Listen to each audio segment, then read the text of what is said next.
Babe rainbow, oh, keep your glow on. There's a show on, you know, and they're all gonna be there. Today's American music scene is not what you may realize. Radio airplay, public perception of a particular artist, reported record sales, and where exactly the income from streaming services goes to, all of these things have moved out of the control of the artists. They have been controlled more and more as the decades have gone by men of power, men of money, with such wealth, real estate, and connections that they themselves control entertainment law. I would go so far to say that the independent music scene and the independent record store owner is the only reason free speech still exists in today's music industry. Put the gleam back in your eyes and do something to your hair. Keep your glow on. Babe rainbow, you gotta go on. Oh, you gotta go on now. Oh, you're gonna go. Hi, I'm Terry Courier of Music Millennium in Portland, Oregon. A record store that's been here since 1969. I first came to Music Millennium in '72 as a customer. It was like 3 weeks after I had got a job in another record store in Portland called DJ Sound City. I was totally amazed with the store. One side had domestic product, the other side had import product. So there was like a Who section on one side of the store and a Who section on the other side of the store. One thing that I wanted to keep in mind from the very beginning was to keep the feel of the store the way it was when I walked in the door in 1972. And we still do that today. When I was growing up, whenever I'd go down to Portland, either with my mom or uncles or whatever, this was when I was a kid, we would go into Music Millennium, and I was always blown away by the the hominess of it, and the warm feeling that it had and still has.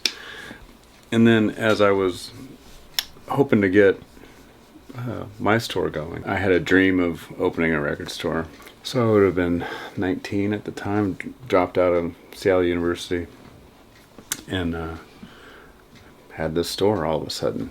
It wasn't the dream store that I was hoping for. So I slept in the back of it for about 6 months. Around that time, 87, 8, 9, this Seattle music scene is starting to get more attention than just in our own little world, I had a pretty keen view of it all growing up, because my mom had been in the music business. One of the reasons why we went to Music Millennium all the time. I wish I lived a blessed life, homegrown food and Christ on Sunday. In another lifetime one day, that is where I'll be. Hold me, I need everybody. Heal me in your light, sun, until I'm center of your circle. Keep me hanging on until I'm center. So, many American artists feel that they cannot get the numbers they need to survive. This leads them to feeling that they have to sell out or sacrifice their artistic integrity in order to make it big in music, which leads us to the next part of our story, the formation of the very first independent music label in the United States.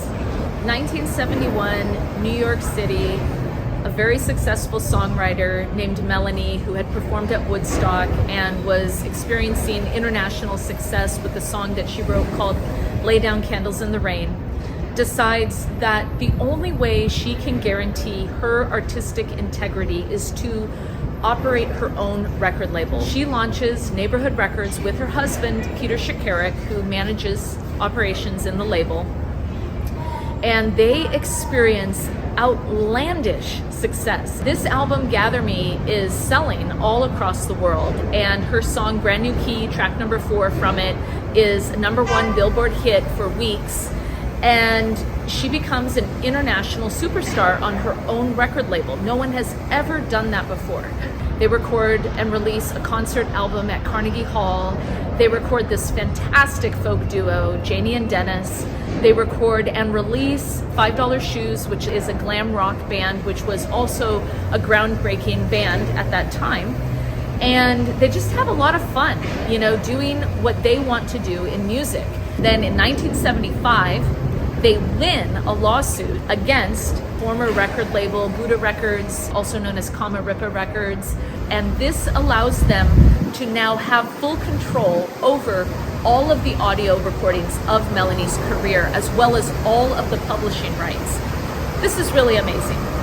So when they closed the label, all of these original studio recordings, as well as the recordings that were made at these historic shows that Melanie gave throughout New York, in London, in Paris, in Australia, these all go into Melanie's mom's garage. They are moved later to a barn in upstate New York. In 2019, the Article 27 Music Rights Project undertakes the responsibility of saving what we could from that original collection. We get them into a lab and get them cleaned and start releasing them alongside Melanie, who gives the direction on what she wants done with them. The one that I love the most happened right here at the Lincoln Center. It was the only folk concert ever held here at the New York City Metropolitan Opera House. You'd never change your mind, didn't my eyes say? I do believe your eyes, I do believe it. I do believe your eyes, I do believe. I do believe your eyes, I do. Do you think that they were able to maintain who they were as a band when they then had the agreements? Well, clearly that they not made? in Seattle. The Seattle bands really suffered, for the big ones. When you refer to, what was it that you had said earlier? The right of the moral material interests of I think that's to the creation. point of what guys like Kurt Cobain struggled with, Right. So I'm standing here in front of the United Nations here in New York City because what I found is that most songwriters, musicians, performers aren't necessarily educated about is that the protection of the moral and material interests connected to their artistic products is protected by the United Nations as a human right. We need to make Article 27 of the Universal Declaration of Human Rights a fact in today's American music industry. What wondrous love is this? Oh my, oh my, oh my soul, oh my soul.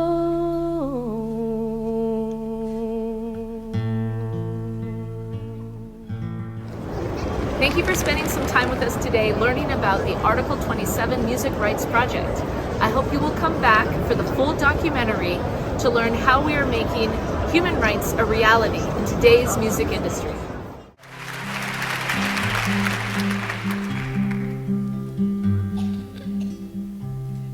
Babe, rainbow, oh, keep your glow on. There's a show on, you know. gonna be there. Put the gleam in your eyes and do something to your hair. Keep your glow on.